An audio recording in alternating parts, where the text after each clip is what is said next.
What's up guys, I'm new here and today I'm gonna explain all of my farms at once. So firstly we have this flower farm right here.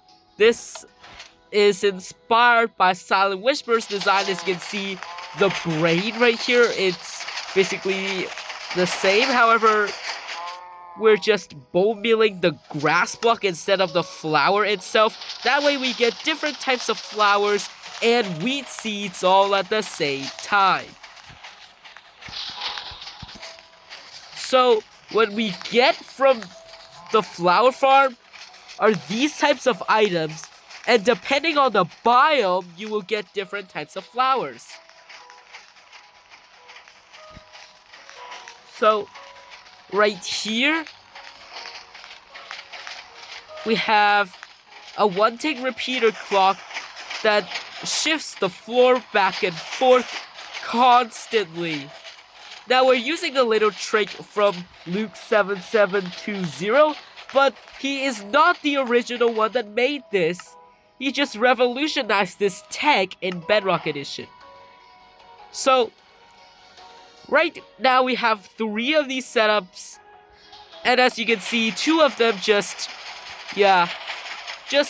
works consistently. The red one, the pink one, works consistently. But the blue one, it doesn't. Why? I'll tell you why. I'm too stupid, I cannot tell you why. Because I'm too stupid! So right here we have we're using a one-tick repeater clock, and after this redstone dust, we have a repeater that synchronizes all the ticks. So for 4-tick repeater clock, as you can see, it works consistently. It works consistently. Same for 2 ticks and 3 ticks. But for 1 tick, this just doesn't work consistently all the time. As you can see, the slime ones, those work consistently. However, if we're just using redstone dust without any bits of repeaters, well, this would just completely break all the stuff, and I'm just gonna get a replacement for all of that. And as you can see, this works consistently 100% of the time, but if we switch to a 2-tick, as you can see, it just breaks.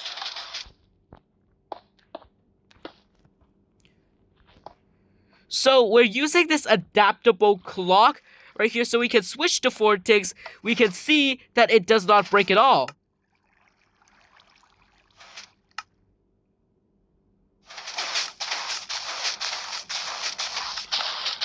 Okay, so it works on a 4-tick, and it also works on a 1-tick. So that means it works on 2 ticks and 3 ticks. Now, these 2 farms right here, they're just the same, except that the grass is switched for nylium. So right here we have grass, and on the edges we have the grass blocks that have slime and honey above them. Now, when you place a slime block on top of a grass block, it won't die. It won't die, trust me. Same for honey blocks. So for the brain of the system, we're using an Etho hopper clock. Yes, this was made by Ethos Lab. And in Java, they have to use sticky pistons, but in Bedrock, we use pistons. And that is enough. So the brain of the system just works by an Etho hopper clock. And right here, if all these items are empty, then the torch will turn on, activating the pulse extender, which activates this pulse extender to turn off the shifting platform. At the same time, the water flushing mechanism will also activate, because the sticky piston pushes the redstone block, activating the redstone lamp, powering the observer, and pulsing the dispensers. Now we have grass above, so that whenever these grass blocks die, like this right here, the grass will just help spread the other grass. Sorry, there's just I don't know how to say, but yeah, it just helps a lot. For Crimson Nylium, everything works the same. Just, flick the lever, and it just bone meals the Crimson Nylium at the fastest time possible.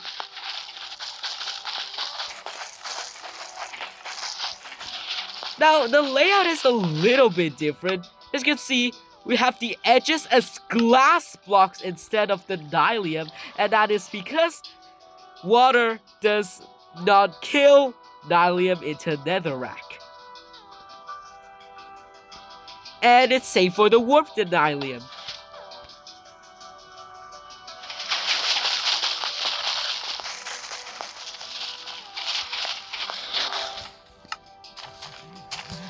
For Crimson, you get warped fungus, crimson fungus, and crimson roots. And I'm gonna use the counter again. For warped, you get warped roots, crimson roots, warped fungus, and crimson fungus.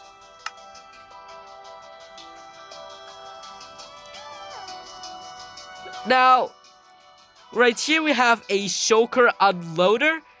These shulker boxes are filled with bone meal so that we can supply the dispensers with enough bone meal to to bone meal the grass or the Nylium efficiently. And the reason we have the shulker unloaders on both sides is because we're powering the dispensers twice as fast as the hoppers can funnel the bone meal into the dispenser, so that's why we have two to keep it up.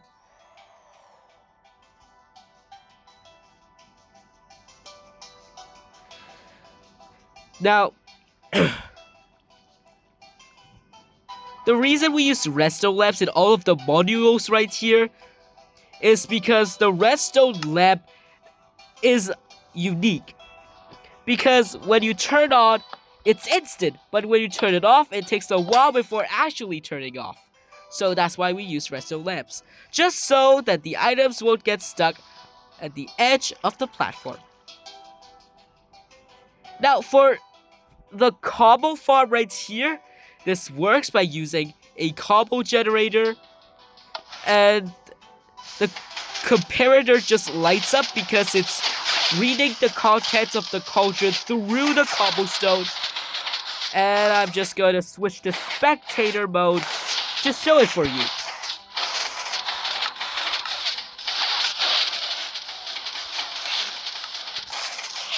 So here, there's actually a piece of redstone dust. As you can see, it's a redstone wire. That means it's a redstone dust.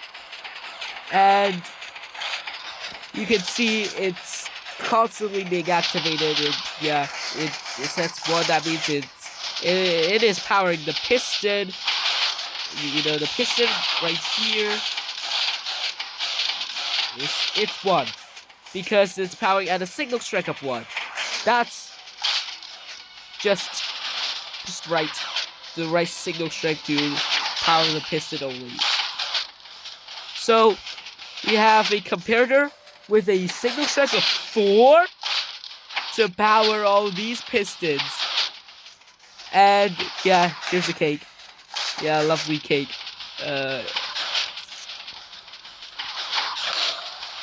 So this comparator just, it's the piston.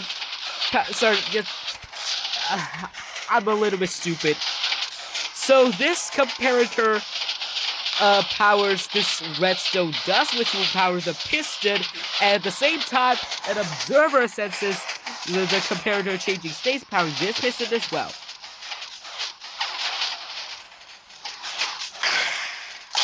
And when the blocks are pushed inside the cage, it triggers this redstone line right here to shoot the snowball at the winner, and as you can see, looks like that. Lovely.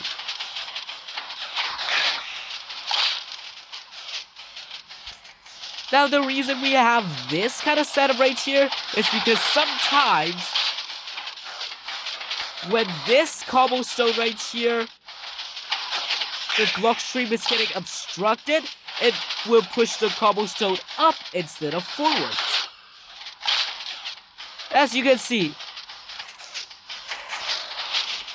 just push this kind of block stream over and then push this side cobblestone forward, just so the winner can destroy those cobblestone blocks. And at the storage, we have a shulker loader. But first, we gotta talk about this snowball dispenser. So we have a snowman in there. Firstly, it's sensing if the dispenser, the snowball inside the dispenser is full.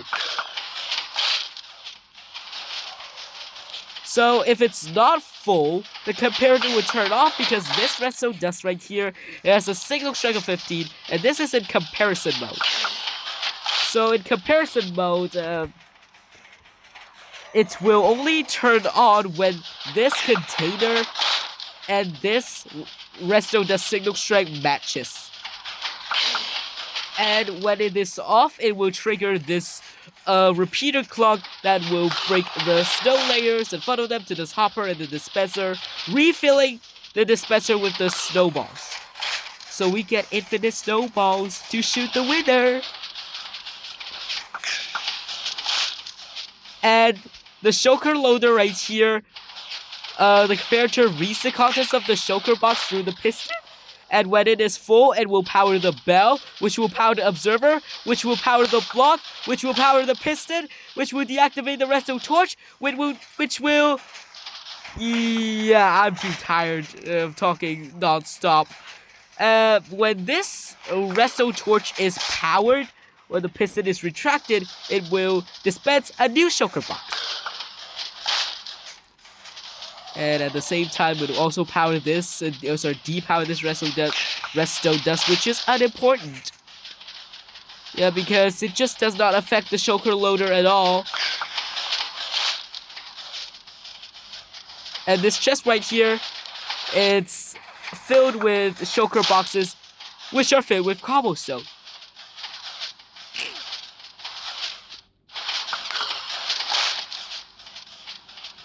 And yep, it's getting filled. So we have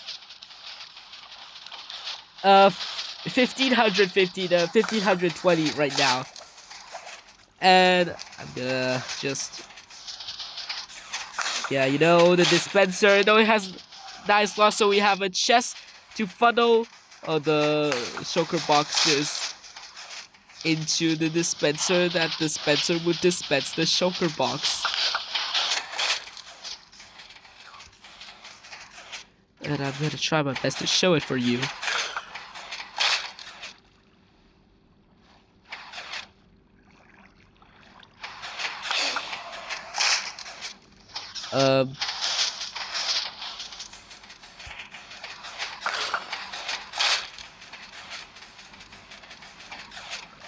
Well, we need the shulker box to be completely full so that the piston can destroy the shulker box, funnel this to this hopper, and then to this chest.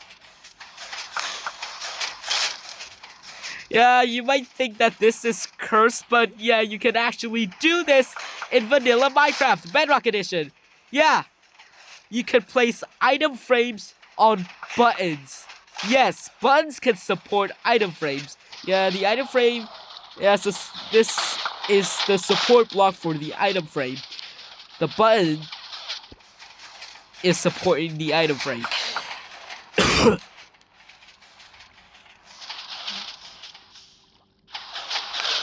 Gonna try my best to show this for you, because the shulker box is almost full. Yep! That is it! That is it! It just fired! Okay, I'm going to turn the farm off for now.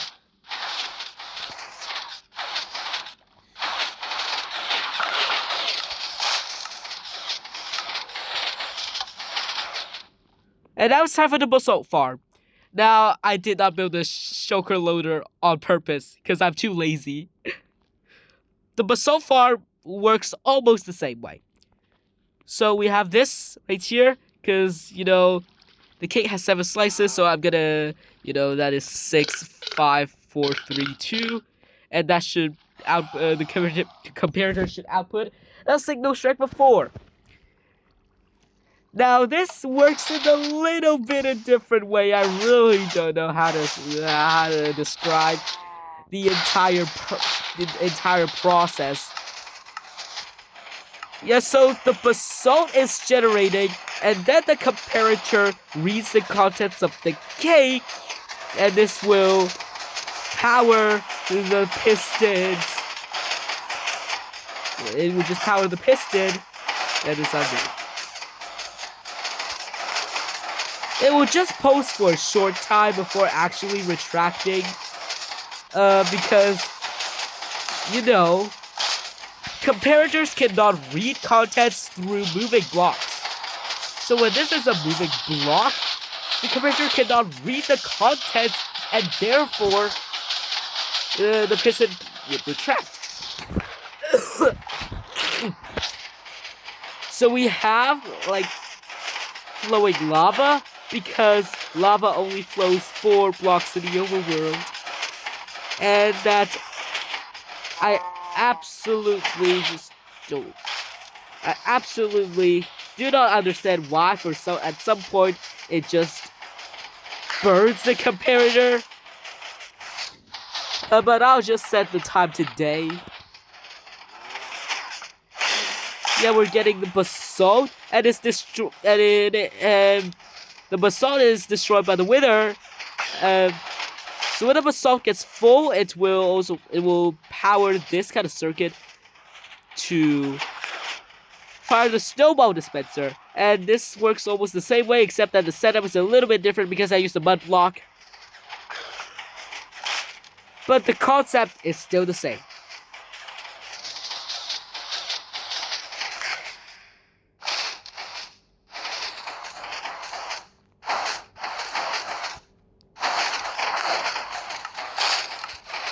So,